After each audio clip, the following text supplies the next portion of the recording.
मित्रों, हम सबको तो ये 25 साल से आदत है विकृतियाँ विकलांगताएं देखने सुनने की। कहीं आपको जी हॉरर शो तो नहीं लग रहा है ना?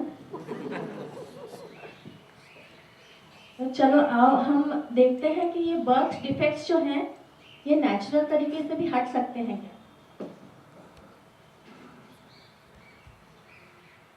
हर घर आंगन में एक स्वस्थ शिशु खेले, इस अभिलाषा से आज का सूरज उदित हुआ है।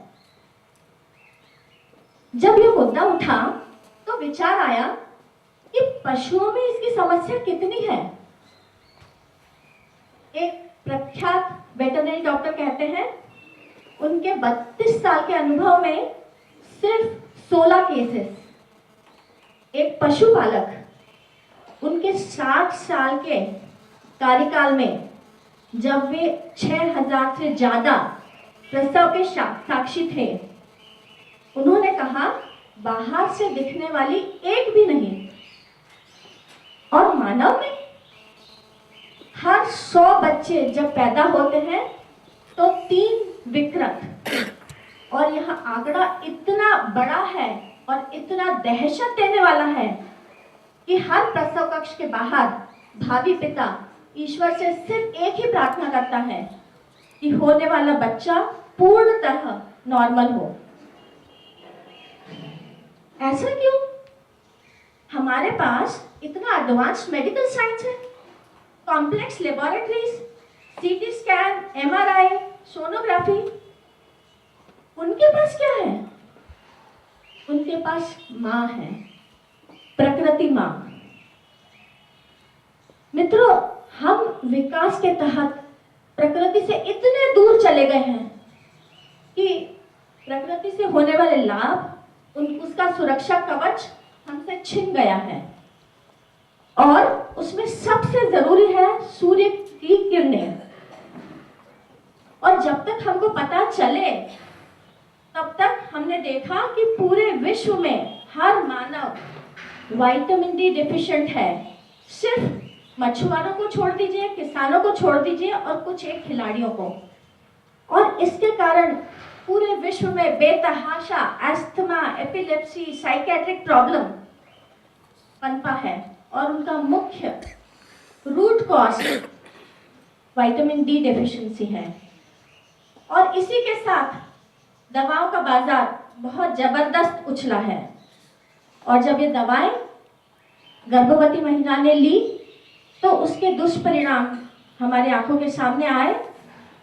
और कई एक ऐसी दवाइयां हैं जो गर्भवती माँ लेती है तो बच्चा विकलांग होता है।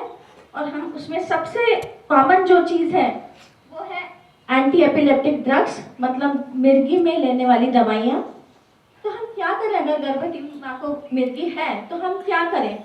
तो इसकी एक कोशिश हुई है कि क्या बीमारियां विटामिन डी और लाइफस्टाइल मॉडिफिकेशन से हटाई जा सकती हैं, जड़ से हटाई जा सकती है। हाँ, इस बारे में एक पुस्तक अभी प्रकाशित हुई है, फ्रीडम फ्रॉम एपिलेप्सी, जिसमें मिर्गी की बीमारी को इस तरह से जड़ से हटाया गया है। विटामिन डी को छोड़ दो तो बाकी सारे vitamin, minerals, protein, fats, carbohydrates, fibres हमको एक संतुलित आहार से मिलते हैं। सिर्फ विटामिन डी ऐसा है जो सूर्य से मिलता है और इसीलिए उसकी कमी इतनी व्यापक है।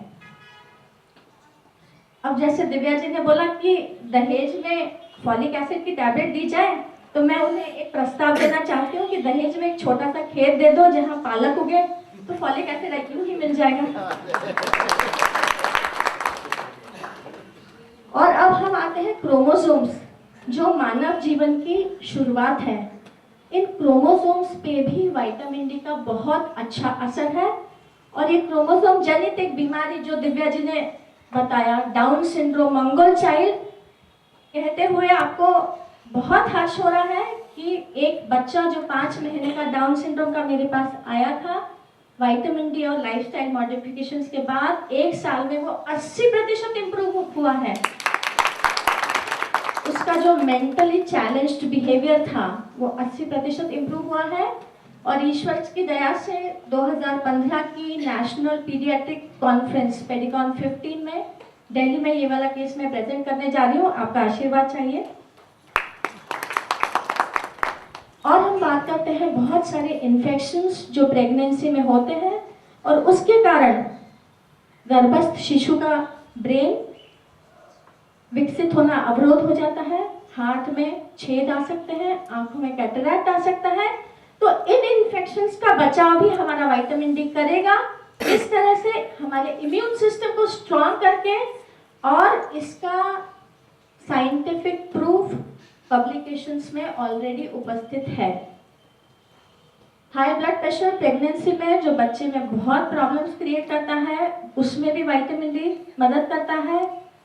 ब्लड शुगर जब बढ़ जाता है, जिसे हम जेस्टेशनल डायबिटीज कहते हैं, उसमें भी विकृतियां आती है बच्चों में, और उसके लिए भी विटामिन डी फायदे कारक है। बस ये है कि इसका जो नॉलेज है उसका प्रचार प्रसार अभी बहुत अच्छे से नहीं हुआ है। प्रीमैच्योर बर्थ होती है, उसमें बच्चे में बहुत सारे प्रॉब्लम्स आते हैं, जैसे सुनने की शक्ति, देखने की शक्ति कम है, इन्फेक्शंस, मेंटल रिटार्डेशंस और जॉन्डिस जो इतना ज़्यादा बढ़ जाए कि मस्तिष्क को ध्वस्त कर दे, उसमें भी विटामिन डी काम करता है। और सबसे इम्पॉर्टेंट, गर्भस्थ शिशु के ब्रेन डेवलपमेंट के लिए विटामिन डी इम्पॉर्टेंट है। तो हम देख रहे हैं कि गर्भावस्था में माँ और बच्चा दोनों के लिए विटामिन डी बहुत इम्पॉर्टेंट है। और हम दूसरी विकास की तेज दौड़ में दूसरा जो हमारे साथ धोखा हुआ है वो है हमारी प्राकृतिक व्यायाम छिन गया है हमसे, और इसके कारण हमें सबसे ज़्यादा नुकसान हुआ है हमारे शंख प्रक्षालन पे, मतलब पेट साफ पे। एक पौष्टिक शुद्ध सात्विक खाना भी अगर हम ले लें और वो समय से ज़्यादा हमारे पेट में रुक जाए तो वो सड़ के जहर बन जाता है और बीमारियों, विकलांगताओं का दौर शुरू हो जाता है। पेस्टिसाइड्स आप सब लोग जानते हैं कि आज हमारे खाद्य पदार्थों में है, पानी में है, हवा में है, मिट्टी में है। गर्भस्थ शिशु उससे कैसे बचेगा?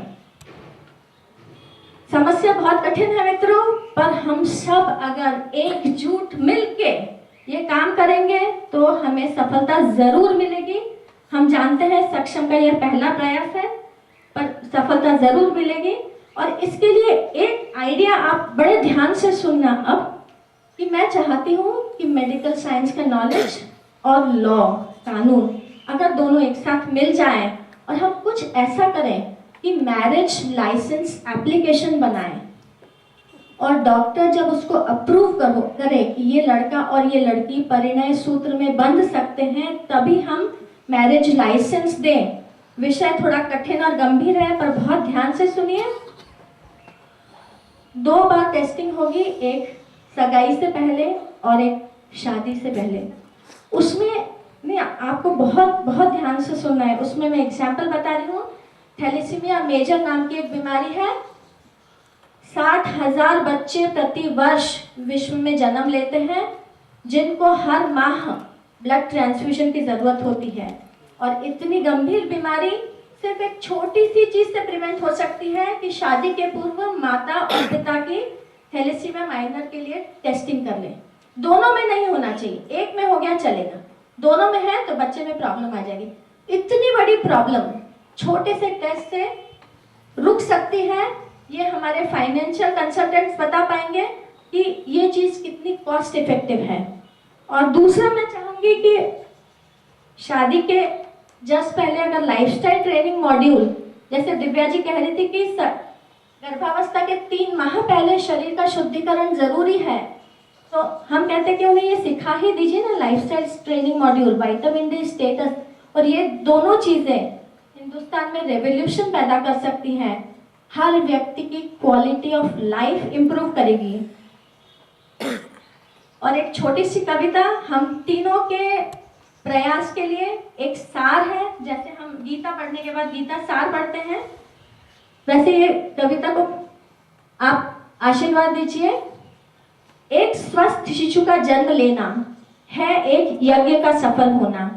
इस यज्ञ का एक भी पद न भूलें, सम गोत्र में विवाह न रचे, सगाई से पहले रक्त दोषों को जाने, अनुवंशिक बीमारियों का खुलासा मिले, शादी से पहले कुछ टीके लगवाएं, स्वास्थ्यवर्धक दिनचर्या अपनाएं जो तन मन के विकार मिटाए, पूर्ण आहार जिसमें पालक, खजूर, दूध पान, सूर्य की किरणें त्वचा पर प्रचुर, यह आह्वान, तनाव मुक्त प्रसन्न मन, दबाव दुष्किरणों से बचाए तन, प्रतिदिन नपातुला व्यायाम, हर गर्भवती को हो देवी जैसा मान, सब सुविधा हो यह दृष्टि, शिशु गर्भ में दोष रहित यह पुष्टि, तनाव मुक्त प्रसन्न मन, दबाव दुष्किरणों से बचाए तन,